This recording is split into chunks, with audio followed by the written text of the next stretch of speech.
we actually have a distinguished political science faculty at Truman State University on the phone with us right now, Dr. Michael Rudy. Dr. Rudy, are you there? Oh, yeah, distinguished. Very, thank you. Thanks for lying. I appreciate that. Hey, Dr. Rudy, it's Chris Burke. We still have your trophy at my house. Thank you. Okay, so Dr. Rudy, obviously you specialize in foreign policy studies and foreign policy decision-making in a lot of your research. So what about these candidates in this presidential election specifically has piqued your interest in regards to foreign policy decision-making? No matter what, we're all dead. No, Hillary Clinton has more experience, so I'm not saying all the experience is good, but we find that, candidates, presidents go 8 terms, they're much better in their second term with foreign policy because foreign policy is something you can't get experience for anywhere else. So Hillary Clinton having Secretary of State experience bodes better for her than Donald Trump in the sense of no experience. We would assume Donald would get better over time, but usually presidents don't do well at first. Okay, and so what would happen, let's say Donald Trump takes the election? What would the first 100 days be like for him in foreign policy?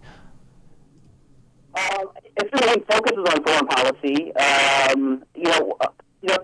have been, and it depends on, what's happening out there internationally. There's lots of talk that he'd buddy up with Russia and maybe, they'd have a closer bond with what's going on in Syria. He's also talked about, expanding the military, but also not using it as much. It's unclear exactly what he would do militarily-wise, foreign policy-wise. And talking about foreign policy-wise with trade, that's very interesting. He talked about renegotiating NAFTA. So we might see declining free trade. There's quite a few things that could happen, but we're not really sure. Okay. Dr. Rudy, could you talk about your voting experience today, possibly? I voted today. It was a very short line, so, no costs, no pain for voting. My class helped me vote. I had my elections class that we're hosting a party with right now here at Truman, and they helped me pick the candidates for who I would vote for. So my class has, like many Truman students, they have very good analytical skills, and so they helped me break down who I'd vote for. So. Okay, and Dr. Rudy, are you on speakerphone currently? I am. Is that bothering you? Is there any chance we could get you off of speakerphone? There's a chance I can do that right now. Excellent. Thank you very much. We appreciate it. Better? Yeah, that's better. That's quite a lot better, yeah. There's just a lot of feedback, and you sound a lot louder than you normally do. Sorry. So, looking at some of these states, obviously you're holding a watch party right now with your elections 2016 class, and a lot of these big swing states, Florida, North Carolina, and even New Hampshire in some precincts are currently leaning towards Donald Trump. Does this come as a shock to you? Yes, I had my class do prediction papers, and I think we predicted the person who did Florida predicted Florida going Clinton. We flipped that. We had 2 people predicting Florida. One went one way, one another. So it's very close. I think New Hampshire was going Clinton. North Carolina was going Clinton. And so the exciting thing that was going on for a while, the class was all talking about, was Virginia, which was in the polls plus 4 to plus 6 for Clinton. Clinton's just up by 5,000 votes there, and Trump was up there for a long time. So that's a real exciting state too. Absolutely. And, looking at some of these other states, a couple of these states aren't quite so close. Pennsylvania currently leaning heavily towards Clinton, although only 34% of votes have been counted. Are there any states that you expect to be, I guess, we're talking about states that are closer together than the polls would have suggested. Are there states that you believe will be farther apart than the polls suggest? Farther apart. What's interesting now is, at least last we saw, was Michigan, and the polls were pretty far apart, so I'm going the other way. Michigan's looking closer than we thought. Farther apart. That's not something I was really looking for in terms of these swing states. Maybe New Mexico goes a little more blue. I don't know. I think that's still. That's still close, but blue. Nevada. I'm not sure how Nevada's going to swing. That's still real close.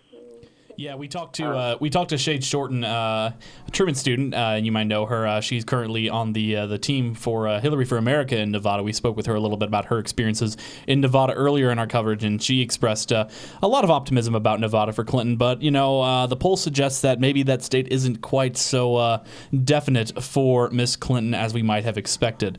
So, really, one of the real exciting things, I guess, going to Michigan though is. One of my students had read something in the election part, and they said that turnout in Detroit was very low, and it was raining there, and that could actually swing Michigan to Trump, which would be very interesting. And that would, in many ways, looking at really electoral models that have been set up by New York Times 538 Nate Silver, especially being the a very popular choice for a lot of students of political science. A lot of them just kind of accepted that Michigan was going to go blue, and losing Michigan for Clinton, one has to think would be a pretty big blow to that campaign.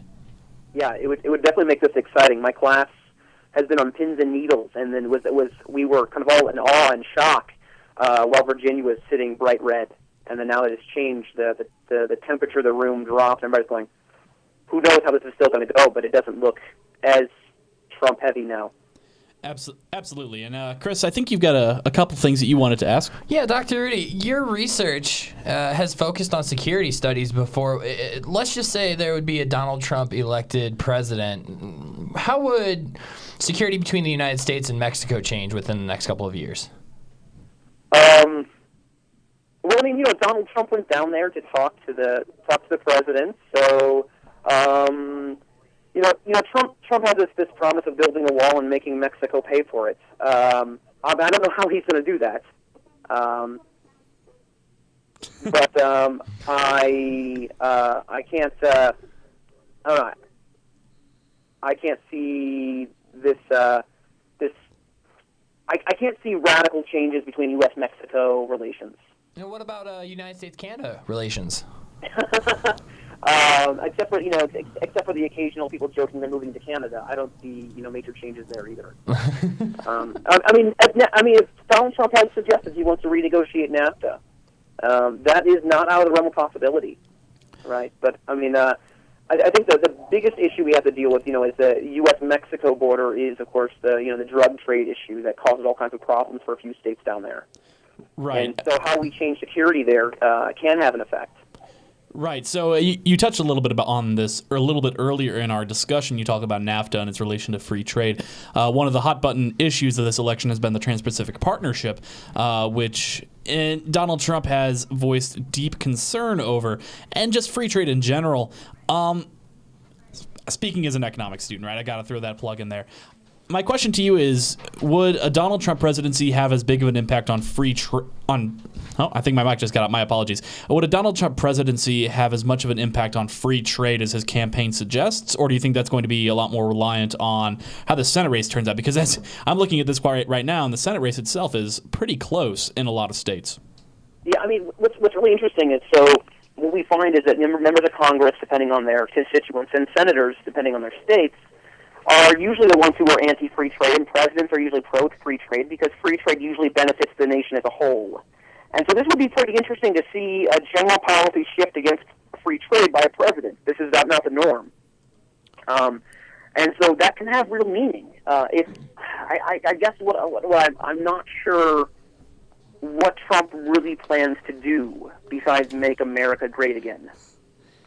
I feel like a lot of us aren't very sure of what that means at this point still. We aren't.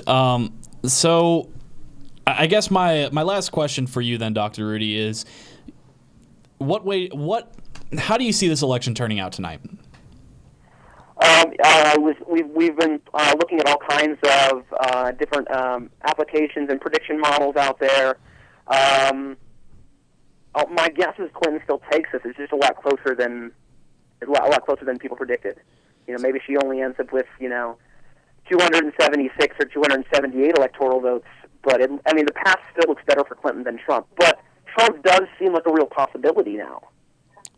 Compared to, say, about a week ago when many projection models had Hillary Clinton winning about 330 electoral votes to about 200 or so. So, yeah, it's definitely looking to be a lot closer than we thought. I believe that you had one more question, Chris? Yeah, Dr. Rudy, I'm curious because this election has been really big for data journalism, and by that I mean up-to-date, by the second exit polls and changing the polls and changing what they think. And this is especially true with, places like 538 where the polls change and the percentages change every day. How important do you weigh those in an election cycle, and what do they change for the electorate?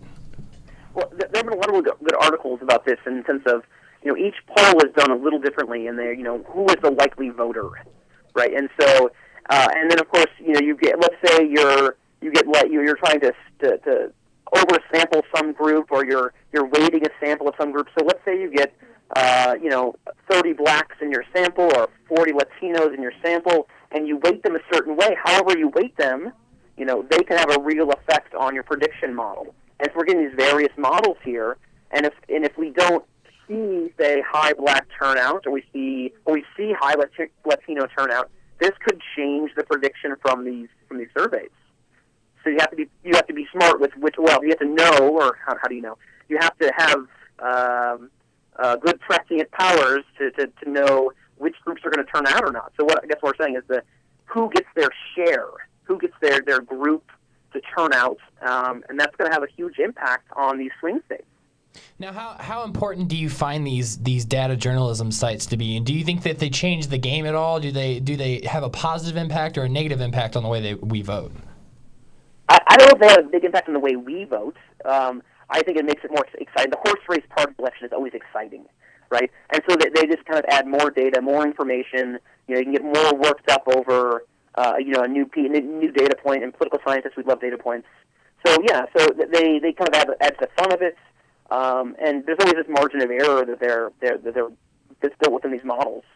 And so I don't know if they're really changing the game of how we vote, but they are probably changing, in the sense of how we analyze the election beforehand. Okay, well, Dr. Rudy, we really appreciate your time tonight. Thank you very much for calling in. Dylan and I will be by later this week to have a talk. How about that? That sounds great. All right, thank you very much, Dr. Rudy. Have a good night.